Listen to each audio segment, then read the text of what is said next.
Hello and welcome to the Unstoppable Joy Podcast, your roadmap to a joy-filled life. I'm your host, Catherine McAdam. I'm a nurse practitioner, single mom, worship leader, and a Christian minister who has also experienced the heartache of a marriage to a drug addict, divorce, and homelessness. Most of all, I'm an overcomer who can completely understand what you're going through and speak life into your situation. It is my desire to bring hope and encouragement that you too can live a life of unstoppable joy no matter what life hands you. I'm not here to give you pat answers and cliche scripture verses. I'm here to honestly share with you the mindset hurdles and the spiritual and emotional barriers I had to overcome on my journey to becoming a comeback queen. I believe as I share my story and those of my guests, you too will be able to find your unstoppable joy. So, pull up a chair, grab your favorite beverage, and let's get started.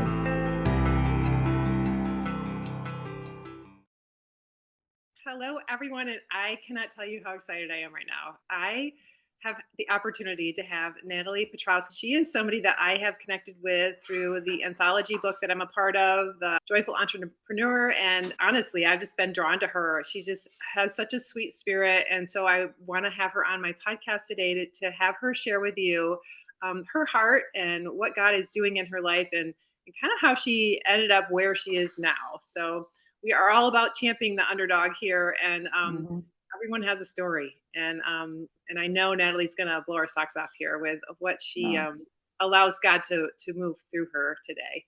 So welcome. Thank you. I'm really, really excited to be here.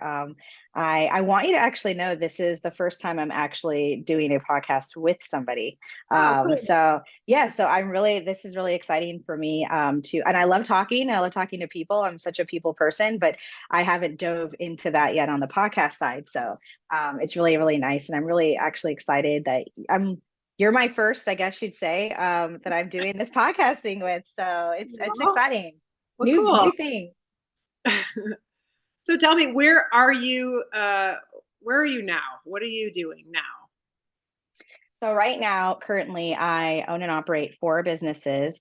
I own Legacy Lacrosse, which is a sports organization for kids ages 4 years old all the way up to 18. I probably have 35 plus programs in there, lots of coaches, lots of kids. And then I own an elementary primary school, ages K through 5th grade.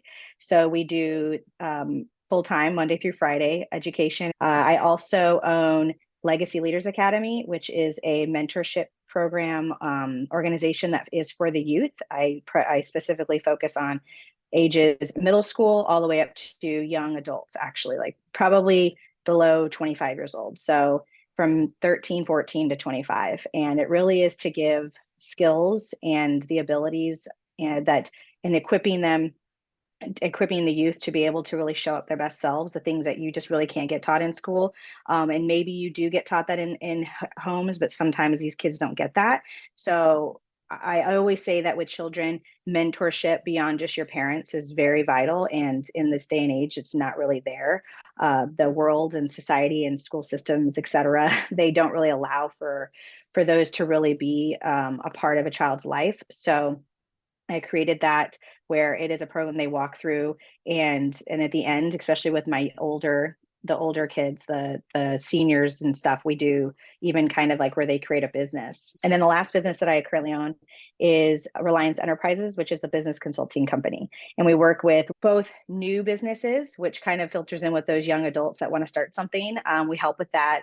But we range all the way to some of our clients are been in business for 10 plus years, multi-million-dollar companies that they need resources and help in their business. I think consultation can kind of be misused or overused in the sense of like, what are you really doing? But kind of if you're in any type of situation where you need that. So I say I'm an entrepreneur, but and I am, but I just like to build things. I love to build people. I love to build businesses, obviously.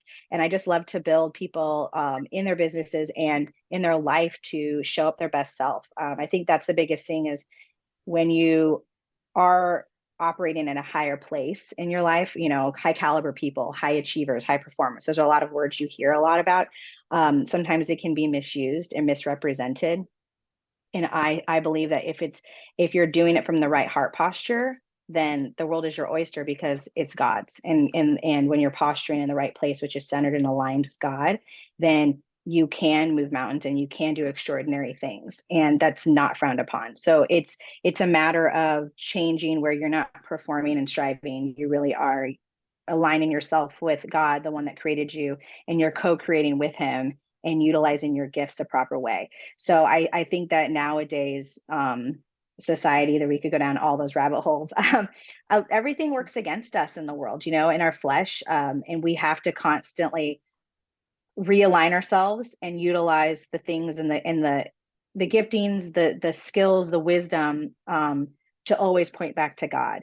And that matters because they're kind of benchmarks. But for me, it's, are we all enjoying and loving the process that we're going through? Because that is where we have to really align ourselves daily, right? It's not like once I get there, then I'll be aligned with God. No, you're aligned every day, and that alignment is what pushes you forward to be able to succeed and do those things that God's called you to do. So tell me, how did you get involved in all this? What is your background? I know you said that you were in the military, right? Mm-hmm. Yep. To before that though, I was a collegiate athlete. I played at Arizona State University, lacrosse there. I was recruited very last minute, actually, in high school. I wasn't going to play a sport. I was also in band. I loved band. I always say that band and sports were my love languages growing up. So I was one of those kids in school that I was friends with everybody. I never belonged to any group, which I feel like that is not, it's predestined. I feel like God made us that way, or made me that way. But I went and played, was a collegiate athlete, which obviously broadened and completely changed my perspective, right? Your growth, you widen your scope in general of how you see life and how you show up, and that high achieving, quote unquote, mentality, is, I don't want to say put to the test, but you really see like, oh, what am I made of, right? Stretching your legs. And it was a huge eye opener for me, but in the most beautiful way, and accomplished a lot. My team, we won the championships for our region, went to nationals for the very first time. And there's a lot of me realizing like what I was made of and kind of putting it to test, if that makes sense. And then God really called me out of that season, because I played hard, I worked hard, I did everything hard.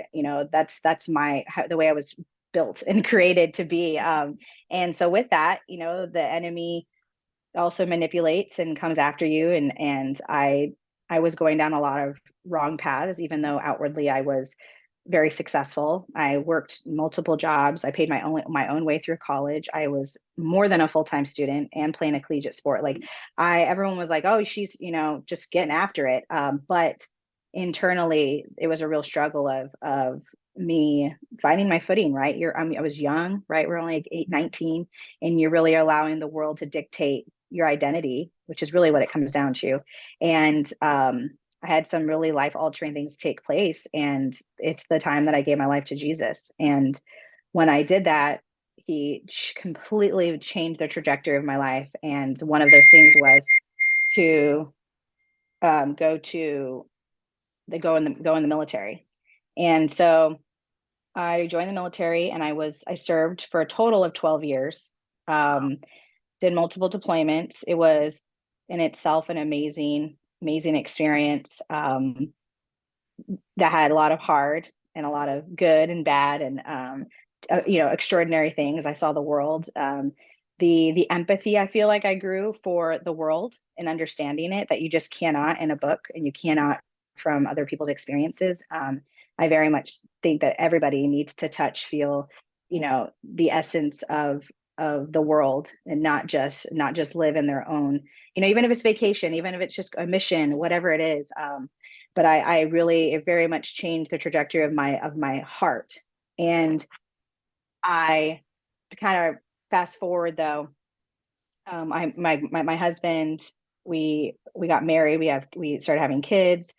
Through that though, and when I was still in the military, I picked up coaching, um, because I love lacrosse, and people asked, hey, can you coach this team? It was a high school team in San Diego, and I was like, sure, I guess, I love lacrosse. And the thing that was so beautiful is, as I was being changed and transformed and realizing God is now putting it out there for me to kind of start using. And I had no idea. Like I had no idea. And when I was coaching these girls, I hated it.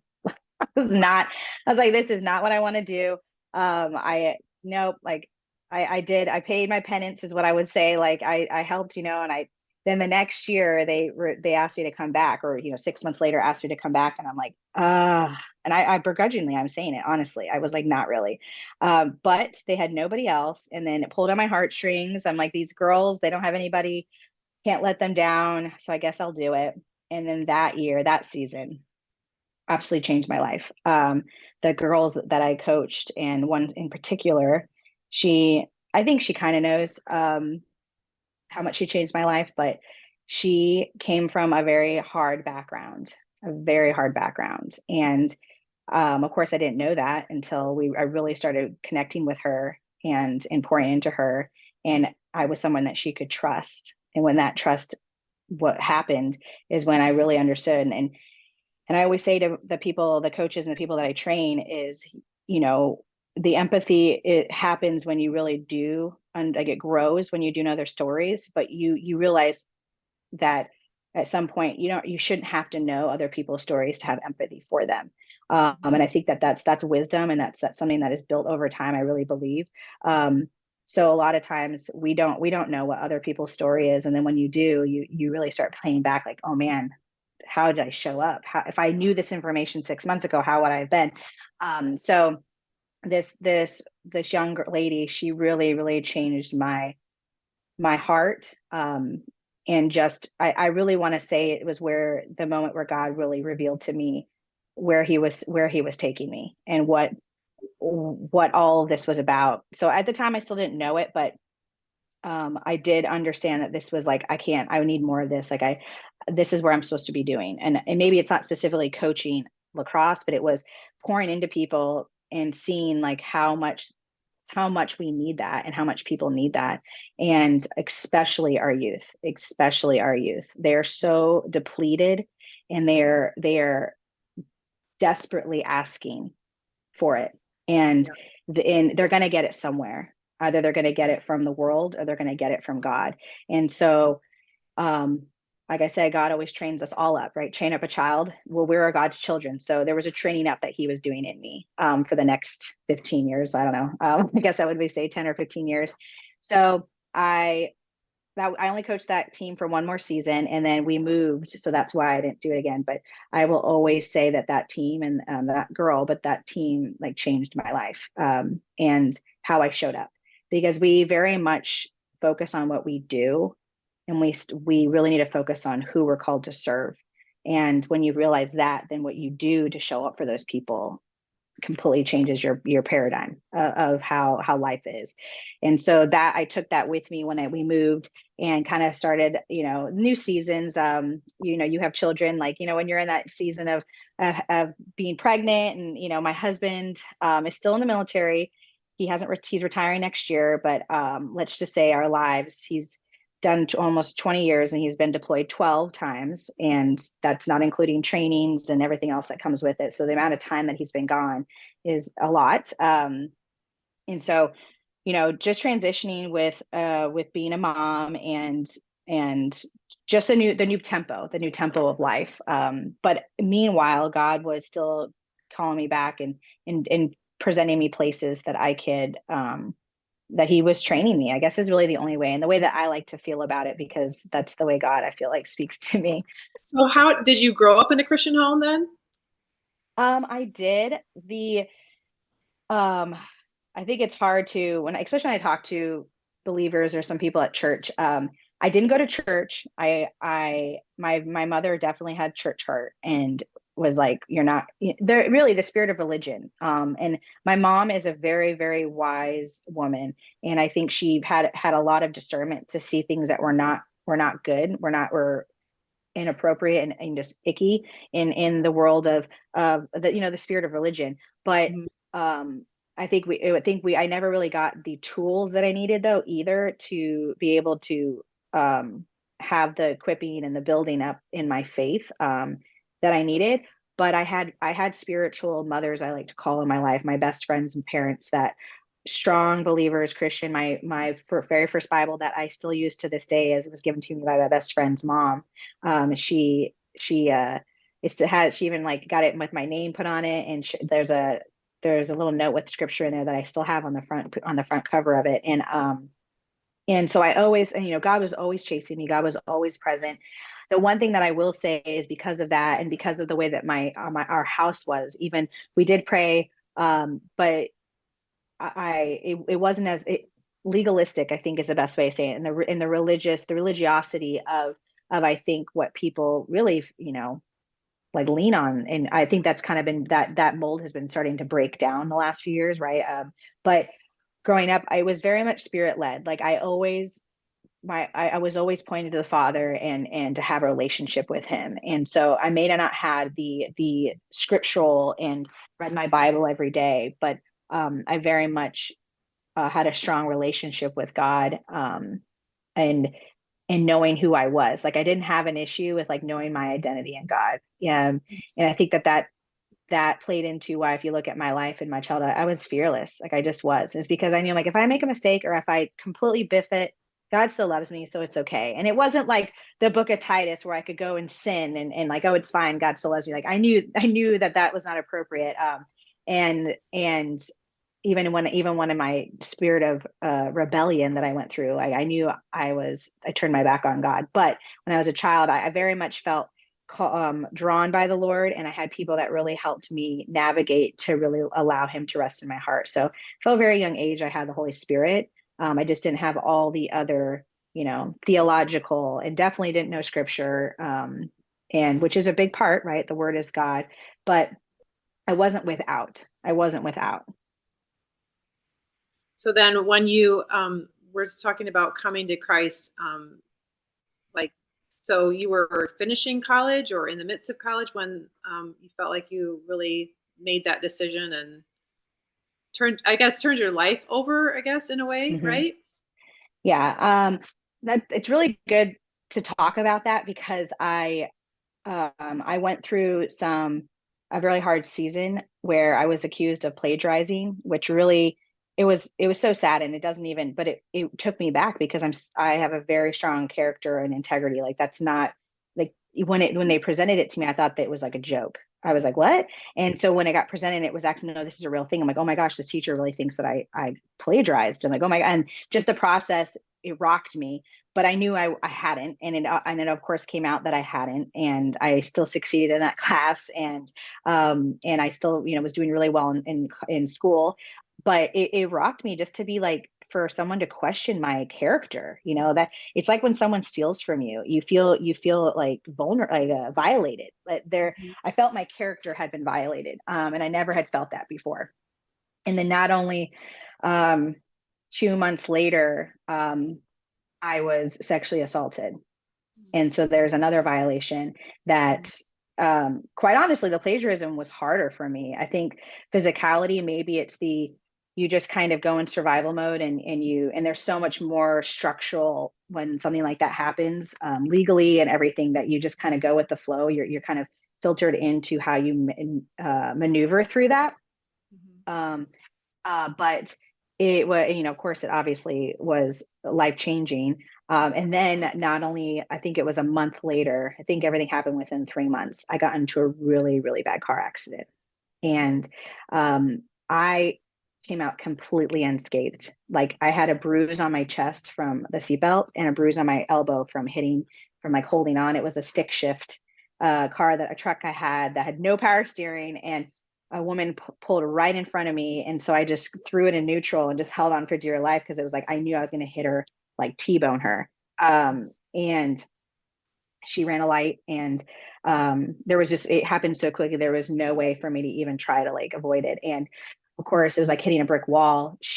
Her car went flying, and I got out, went and assisted with her. I called 911 and was like, everyone's alive, everyone's good, I need people to get here. And they're like, stay on the phone. I'm like, no, I got to call my parents. I'm out. I was very much the like order, getting everyone squared. Like I was even like navigating traffic until someone else got out of the car and started helping me do that. And so I was very much in this like chaos and situation where I was just trying to yeah, just trying to make sure everyone was good. And then once I had a moment to take a breath and just wait, like the chaos of the whole accident had stopped for a moment, and I was waiting. I could hear the ambulance coming in, the sirens. Um, I just stood on the corner of this intersection, and there is no other way to describe it but when the Holy Spirit completely overtakes you. And if you've never experienced that, I pray for everybody to have that happen to them. It is the most beautiful and life-changing moments that you'll ever have in your life. And it was so powerful. I fell to my knees, and I just was, I mean, probably from a bystander listening, I probably was wailing, but I was praying out to the Lord, and my hands up, my arms up in the air, and I just said, like, I just knew in my spirit that I had a true understanding that you have no control, that we have no control the way we think we do, and to know that once you really submit your life to the Lord, then there is a true covering and a true peace that really you cannot get any other way. And I just remember on that corner, I just gave my life. I said, I don't no more. Like, I don't want to do this without you anymore.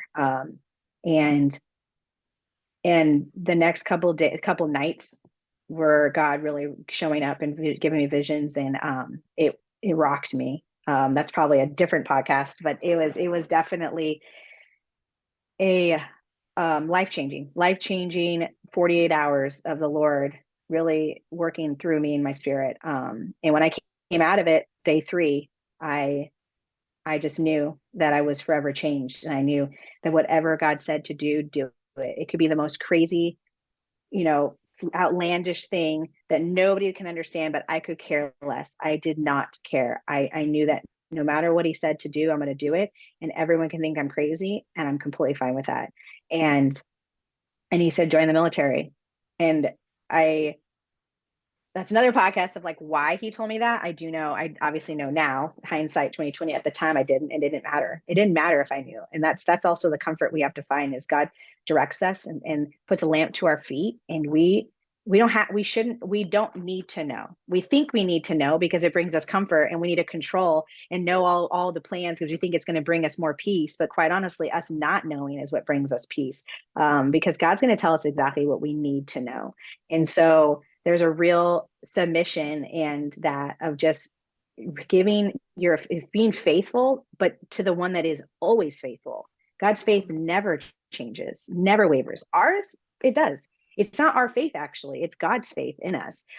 So when you can really like follow the Lord and just, I don't know, it doesn't make sense, but I'm gonna do it. And you just don't ask questions. That is a place I want to show up every day in my life. And have I? No. And I after, the past? No, but I really feel it's a gift the times I have like that, and can lean back on that and go, remember that? Oh yeah. Remember how, I took care of you then? Oh yeah. I don't have to worry as much as I am. Like, get it together. You think I'd have more wisdom, but yeah, it's an everyday, right? Yeah, it's so crazy how easy we can forget the things that he's done and just like be going on our own path, and then we get discouraged and we're like, wait a second, like, where are you, God? And he's like, well, do you remember what I did last time? I'm just trying to, he's working. And you talk about like, being accused and the sexual assault and all that stuff, and the accident. Like, I had very similar things happen to me uh, right at when I was about to graduate from college. And the sexual assault, the accident. I didn't have plagiarism, but some other things that I was accused of. And so just crazy how God works in our lives. And I think about like the similarities to Joseph in the Bible, and the stuff that he went through. Yeah. And, God gave him a dream and a vision from, early on. And God had to basically, like he talked about putting the Israelites through the test. He took them through the wilderness to test them and to prove them, to show it was in their heart. And And I think he did that with Joseph, like Joseph, here's this kid and he's got all this ambition and he's got all this gifting. And uh, God was like, you have to learn to lean on me. You have to learn to trust me, and you have to learn to listen and really, really know what I'm saying, because he had to have those things perfected in him. His humility, his, being willing to go through and to humbly follow God and be willing to, like, I mean, he was humbled, completely humbled, and then he was accused, falsely accused, and then he ended up in prison. And every time he shows up and he's a person of integrity, even though around him everything doesn't look like it's in his favor, he continues to be faithful. And that shows in that he's promoted. Even in the prison, he's promoted, and put over the other prisoners. And God uses him. He positions him. And it's just so awesome to hear, God. I love the stories. I love the stories of how God is moving in our lives. And, when we become fully surrendered to him, watch out. There's nothing that is impossible with God when our lives are fully surrendered to him. That's awesome. No. So I'm trying to follow this timeline. So you're in the military. You met your husband, obviously, in the military. Yep, right? we were deployed twice together. Oh, wow. Yes. We were just friends, though. We were friends. We both, I was very, again, like fixated on what God had me doing. And, and I'm not saying I was like, I need to go and chase a career. It was just like, I'm just going to do it. I'm going to run my race as fast as I can. And if you can't run as fast as me, like it's whatever. So we were just friends. And he, I think at this point I probably can say it because he's retiring and we're not in, I'm gonna say harm's way, but he's a Navy SEAL, and he was first in the fleet in the Navy first. And when he finally got accepted to go to BUDS, that like we were friends before he was a SEAL and deployed together and stuff. And then when he went to that training, like he had his own path of like what he had been working on his whole life, to do and be. And so, so I think for him and I, we found comfort in the unlikely places of just both being people that had like high caliber mindsets and we're chasing things that were bigger than ourselves. And we just found really comfort and friendship when we were deployed. And we worked out with a group of people. We were just like you kind of, if anybody's in the military that's listening to this, like when you're deployed, you find your rhythm, you find your core group of people that are in the same rhythm as you. And then we kind of went our separate ways, and then God brought us back together. And when we look back, he always says like he courted me, maybe at some place he kind of did, but we just had a real love for each other's like pursuit and what God was doing in each other's lives. And neither one of us wanted to get in each other's way of that. I don't know if we would have said that that's what it was back then, like that we didn't want to get in the way of God, but it very much that's what it was. And I think that we both say this, the beautiful thing about us being obedient to God in that season of our life is our gift, his gift back to us was each other. Mm-hmm. And so, my husband is the love of my life, and we've gone through a lot together, of course, like any marriage, but he's, a death, if I can say it, is something that is real. I mean, it's real for all of us, but when you're in the job and he's doing the things that he does and the life that we've lived, it's a little closer for for us. And there were some real things that God had to work through. And if something happened to him, at the end of the day, I knew that he was and is the love of my life. And so if I'm just going to enjoy and be blessed and grateful and thankful that I have him for the time that I do. And, that was kind of something that I really had to give to God and rest in that really hard. I don't say hard. It was hard, but, intense is probably a better word, intense season of our life with his job, in those years that we walk through. But because of it, like, there's just a peace that, don't take people for granted and don't take life for granted. And another reason why it's just like, time is ticking. You only have so much time on this earth, and God, I want to use everything that God's given me, and I want to partner with him and co-create with him. And that I just think all of those things is a constant theme in my life that just keeps reminding me to keep pushing me and to like not stop running my race. Yeah. Yeah. That's one thing that I'm a nurse practitioner. I'm a nurse practitioner. So like, and I've been a nurse for 15, more that 17 years, I guess.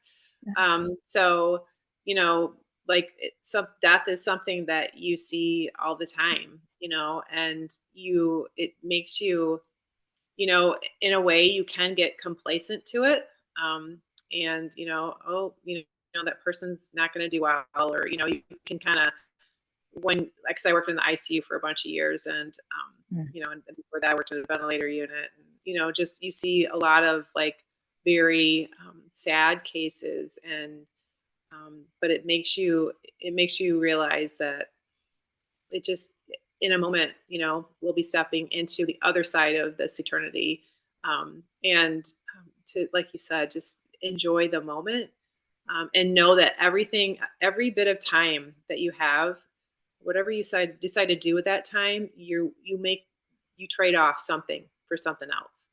Yeah. Like if whatever it is, like whether it's investing in your business, or your kids, or whatever, it's investing time. Time investing, is so. I'm sorry, I'm not really putting my words right here, but I'm crazy about time management and making the Yeah. most of every moment that I have of the day. And it drives me crazy when I get to the end of the day, and like I'm like, I just feel like I wasted time on this or that. And I just like I I'm praying, and I try to remember to pray like, Lord, you have my day, and you are going to orchestrate my Mhm. day. And even if it doesn't seem like I get my list done that I have, um, I want to know that by the end of the day, I've done your list, the things that are important to you. Um, so, how do you manage all of this with your kids and all these businesses, and how do you Uh, balance well, it? it's, well, it's funny that you brought up time management because, everyone talks about when you hear stewarding and scarcity mindset, right? That's all around money. But as you just said, time is far more valuable than money. And it's actually probably one things that I think gets massively overlooked is stewarding your time. And and I think the word that I always like to tie to time management and just and how you value time is intentionality. I think that there's a lot of people that to-do lists, or they don't have a lot of time, or they do have a lot of time, whatever it is. Are you being intentional with your time? And it's one thing to show up, it's another thing to show up with intention. And so and we're human, like grace, but grace abounds. Like I'm not saying that everything you do, the intentionality, even the word intention, I think can be misused. It doesn't mean this hyper focus, like I have to be perfectly in whatever I'm doing. It's just understanding that the time that I have for this said project, or this what I'm doing here, like I'm going to be intentional and being on that, um, and sometimes it is like super focused, if you're writing a book or whatever you're doing, that takes a lot of deep work. But then time with my kids, like I'm going to be intentional when I'm spending time with them, and that means just snuggling with them on the couch and resting with them in their presence. Like that's what I'm going to do. And I love what you said is I think we have it's not even say our timetable. Yes, our to-do lists are things that we know that need to get done. And then there's God's. And I don't think it's an either or, like where, they don't match up. I think that's something too, is like, oh, if I'm following God, then it's not going to match up with what I'm doing. It's like, no, like it's actually, he understands the things that you need to do. He understands your to-do list. He knows it better than you do. He knows more than that things you forgot.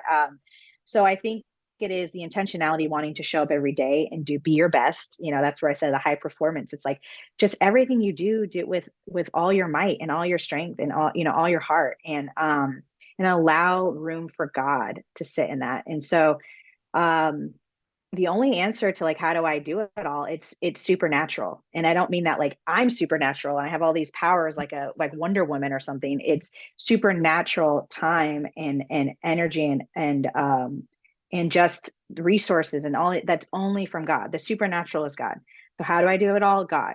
Because if God is telling me, I've always said this, and I actually tell a lot of people this that get overwhelmed. It's like, listen, God is never going to bless you with something that's going to take another blessing away. It's like, if it's from God, it's going to be blessings upon blessings. Like if God is calling me out to serve these children and to do these things, he's not going to take that away from my time with my own children. The first kids he's called me to steward. So whenever there's an imbalance, it's because I'm doing it in my own strength and my own understanding and what I think the timeline should be. And so I'm always going back to, oh my God, like if there's days or there is times where like things conflict, right? And you have to figure out which one, I don't want to say matters more. I don't have to figure that out. I just ask God, like, well, where do you want me to show up? Like, where is it that you really want me to go first, and take care of? But if I'm honest with you, those times are very few. And that's because you set yourself up by using the tools and the skills he's given you to be able to manage your time and be intentional when you show up. So I really don't have a lot of times that I feel like a confliction with my blessings. What it is if this is a blessing, I'm supposed to go and be focused on this. That's because all the other ones are taken care of, and in trusting that too. I really, really do not like when people say mom's guilt, mother's guilt. I think you're speaking that over yourself, and that is from the enemy, and that is not of God. If there is something that you feel guilty about or you're missing out on, bring it to the Lord immediately. I highly, highly say this to anybody listening: bring it to the Lord immediately and ask him to show you where that is, because there's something happening there, striving, a performance, even an ineptness that you feel like you're not able to do something the right way. And again, it all comes back to your doing, right? Some days you might have a list a mile long and all these things, and everyone wants your attention, and your emails are blowing up, everyone's calling you, and God's saying, no, today is you're with me. And I go, okay. And everything else gets put on hold. And so you think like, oh my gosh, if I do that, then I'm gonna be even more like more drowning tomorrow. But you'd be surprised how God just works it out and everything, because the world is still going to be here tomorrow and the Yeah. things are still going to be there. And when you can learn to love the process and know that I'm going to show up, I got this many hours today to do the work I need to, have this many hours, like I'm just going to go and I'm going to be intentional. I'm going to give it my all. And I could go to bed at night feeling fulfilled and not being burnt out, not being felt busy and the striving and any of that. Like if there's times where I go to bed like that, I've allowed my flesh to lead, and then I have the quickness of spirit be like, no, I'm not doing that, because it's not about how much I made at the end of the year for a business. Yes, there's a place for that to know, right? But for me, it's truly about me posturing from a place of wanting to just be able to be present and be fulfilled in the present, not be working. Like what does scripture say is like, don't worry about tomorrow and forget about yesterday. There really is, you got to let it go. And that's why a lot of my first podcast, just letting go. Some of us don't want to let go. Mhm. And some of us, you just need to let go and let God. Yeah. Yeah. I was thinking about this the other day, because I used to be a lifeguard. I used to be a swimmer and all that. But one of the things that they train you, like if you're trying to rescue somebody, is if they're fighting you, they will take you down. And Yes. they have to be able to trust you, to basically allow you to rescue them. And isn't that the way it is with God? Like Yep. he is trying to rescue us. We are drowning. And if we fight against him, obviously we're not going to take him down. But, if we fight against him, it makes it harder. It makes the process even more uncomfortable. And if we just rest, if your body is truly like, if you're at rest and, you just lean back and rest in that, your body almost floats up to the top, and it just, the whole process is more of a, more at ease and more in sync, but when we are struggling and we're striving and we're trying to do things and, and we're fearful, right? We're fearful of letting go. We're fearful of letting God. We can so easily, make the whole thing even worse. When Peter started to drown, after he was walking on the water with Jesus, he had to, take Jesus' hand in order to get up out of that water. And if he hadn't, if he would have been like, no, no, I got this, but he had to call for help. He had to be willing to receive that help. I don't know Yeah, where I'm going. I love that one. No, that's one of my favorite stories about that, about fixing. Like some people don't know, like how do you fixate? And I always use also like childbirth. And I know that some men don't understand that. So the other way is like childbirth and Peter focusing on Jesus. It is the same because it's this hyper focus of focusing on our Father and God. And I grew up going to the ocean like my whole life. So I'm a pretty strong swimmer. And the big thing that my mom taught us when we were first learning how to swim was like the water will always win. And there's such a comparison right there, what you just said, of when you just really submit to the Lord, you just submit to the water, the waves, and whatever it is, stop fighting it. You really you're not struggling, you're not out of breath. You're, a lot of people, I'm sure you know this, like most people drown because they panic and they just get exhausted, and that's why they drown, right? And so when you can just take a moment and breath and allow God and just the water to move around you, and of course water, right? Living waters.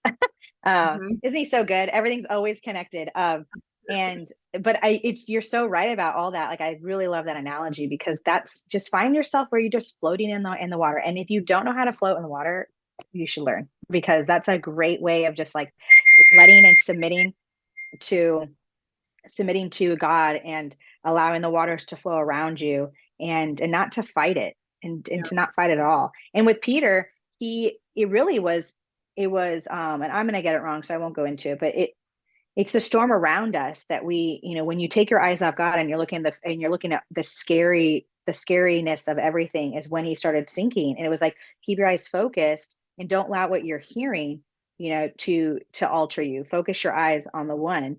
And your eyes are the windows to your soul. Like there's a reason for all of that. It's all connected. And when he kept his eyes, he didn't sink. And so don't sink in your life, right? Don't sink in your time and your daily schedules. It's like, if you feel yourself sinking, it's like, I just even said it this morning. I was going over stuff with someone that works for me, like, oh my gosh, our list is so long. I was like, okay, how do we eat an elephant one bite at a time? I mean, that's the saying I always say, because it's kind of a little bit morbid, but but I don't want to eat an elephant. But it really comes down to, is like, okay, there's a lot I got to do here, but I'm just going to recenter myself on God and just look at him, and everything will just start to work in place. Like I don't want to be working and clawing myself out of this hole or of time and a hole of this to-do list. Like I just want to let the water fill up, and I'll just hang out and float until it comes to the surface, and then I can get out. Yeah. Yeah. And I don't know if you're feeling this too, but like, just we were talking about, death and basically that's like the end. It's basically the end of our ability to do things physically here on earth, right? Yeah. And it's almost like, like so many, my husband really loves sports, and so watching so many of these, football games and stuff, and it's like, if we just had more time, then we could have won, if we just had more time. And it's like, when we come to the end of our life, it's like, if we just had more time, and I want to live my life to the second, right? To that last second. I want to be, like you said, like when I cross that finish line, being like, you won the race. You did it with all your might, and you pushed hard to the end. To know, hey, like Jesus is the way. This is not about me. It's not about Natalie. It's not about any of our stories. It's all about Jesus and what he's done and how he's redeemed us from, from ourselves, from our past, from all these things that could trip us up. Do you No, have yes, do you have yes. thoughts? I think that's where, I mean, the end of the day, what it comes down to is when you've made it about yourself, that's where the striving and the performance comes down. But when you make it about him, and when you put all that in there, like from the outsider, they may look at me running my race as a performance or striving, but the heart posture, it's not what we do, it's our heart. God is always, even if we never use our gifts ever, he still loves us. And Yeah. and you can still rest in that. Like, I will still be me. Like, be the person God created you to be, the person that he made you. And that doesn't mean that it only shows if you use your gifts and what you do. It doesn't. That's the bonus. That is the bonus where God wants to work with us and take us on an adventure and co-create with us. And that's the doing. And when you do that with him, then you have the things, the blessings that he wants to give you and bless you with. And so I'm not the only person. A lot of people talk about it. That's like the be, do, have. And so be the person to do the things to have the blessings. And so when you're constantly aligned, consistently, I should say, aligned with God, then performance and striving, which is absolutely of the enemy, and wants to manipulate and wants to always draw you back, right? Your flesh and your enemy, always. It's a daily refinement that we have to do, so we don't allow our flesh to take over that. And and if you feel that, like, that's a pioneer. That is God calling his people out. So, like, let's go make a new way. And the new way is always pointing back to God. He's always putting forerunners and people to go and pioneer new ways and in new places, but really it always is to draw him back to him.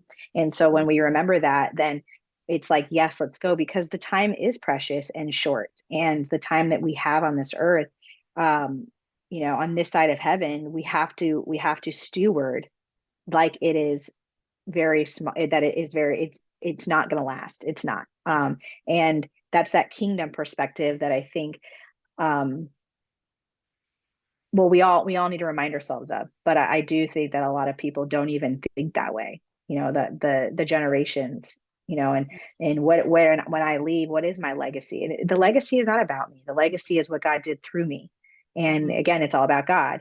And what I do today will absolutely impact my grandchildren. And having that kingdom perspective. And when God says move, don't question it. We don't have time for that. If he's saying do something crazy, it's because there's an enemy coming at you and he knows it and he sees things we don't. So just do it. There's all these pivoting, and the more you're aligned and the more you're getting renewed and the more that you're coming into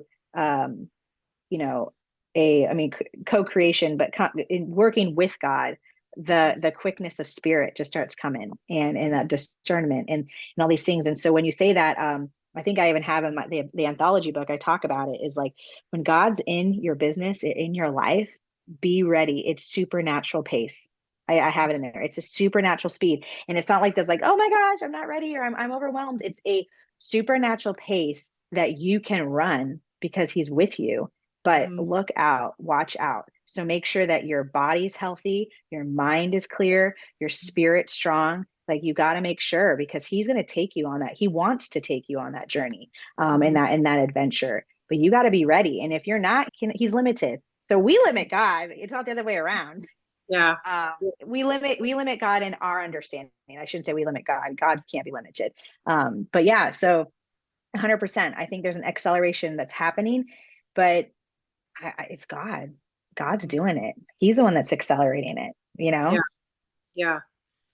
And I like I said, I sense that urgency of, now's the time, like you said, now's the time. Yeah. That we have no guarantee of tomorrow. So. Yeah. Yeah. Oh, it's been so fun getting to know you and hearing your background and how God's moved in your life. Is there any one thing that you would like to share? Any word of wisdom that you would give to somebody who's facing a hard time, or just anybody that's like in a hiccup in their business or in their spiritual life? What would the one tool that you've used that you would be able to encourage somebody with? I think the big thing that has to happen before you can do anything is giving yourself grace. I think we don't do that enough. Because the world is going to constantly tell you what you should be doing or what you should be feeling or how you should act, and what numbers you should be hitting. When you're sports, you should be winning the championship or winning more games than you're losing, and all those things, which maybe have its purpose and have, again, a benchmark, like in a race. You don't stop at mile 10 when you're running a full marathon, but but don't sit there and focus on that. And it might take you a little longer than other people to get to that mile 10. It might take you longer to finish, finish the race, a marathon in a way, but give yourself grace that you're just doing it. Have you stepped out in any capacity in your life to be greater than you were yesterday, and to chase the things that most would say is unattainable, to chase God and follow him when it might look like the craziest thing to other people. If you're doing those things, then you just give yourself grace and know that all that matters is your alignment with God and your relationship with him. And all those other things are just added bonuses and an added fruit to your life, that God wants to be with you in.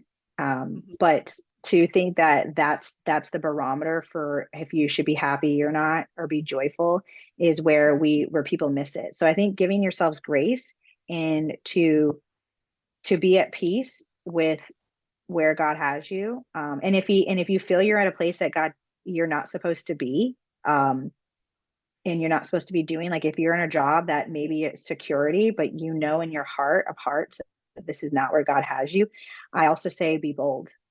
Give yourself grace and be bold.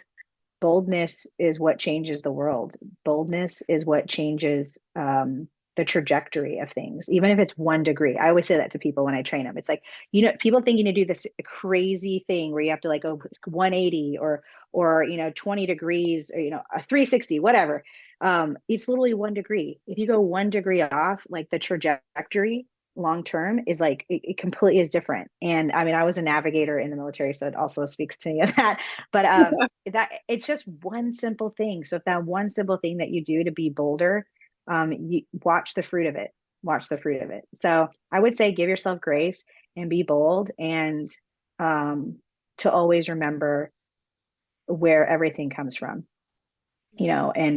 and Ecclesiastes, which I think so many people, I hear different like interpretations of like what they feel, it's like, it kind of is a sad book. Like, Solomon is just like at the end of his days, he's like, everything's in it. But it actually is a really beautiful reminder of just how precious everything is, and how worthless some of these things are, but how beautiful and worthy God is.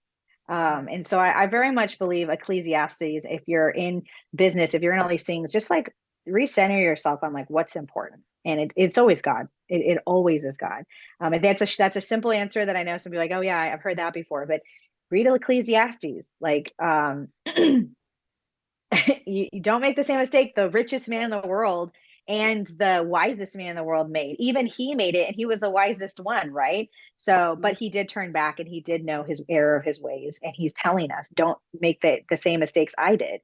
And so I love, actually, really, every time I read Ecclesiastes, I always like want to laugh, because it's just like this tough love that we all sometimes need. But it ultimately is pointing us back to God. So yeah, so grace, give yourself grace, be bold, and always remember it's about God. Awesome. Yeah. Well, thank you for your words of wisdom and for sharing with us and being willing to be vulnerable and share your story and be a part of the podcast today. I've gotten a lot out of what you've said, and just love the heart connection, and just so blessed to have you here today. Oh, thank you so much for having me. I'm really blessed, and just honored that you had me on. For all the people that listen to you, it's just it's the way we're supposed to be, right? God created us to be in community and to be connected, the body. So I'm just grateful to have met somebody else in the body. So, well, thank you so much. Yep. So I don't know how to. Hey, before you go, make sure you click and subscribe to the podcast so you'll never miss an episode. Also, make sure you go over to our Facebook group, Unstoppable Joy, your roadmap to a joy-filled life, where you can find other like-minded individuals who are also on their journey to finding a life of unstoppable joy. Click the link below or in the show notes. Hope to see you there. Be blessed.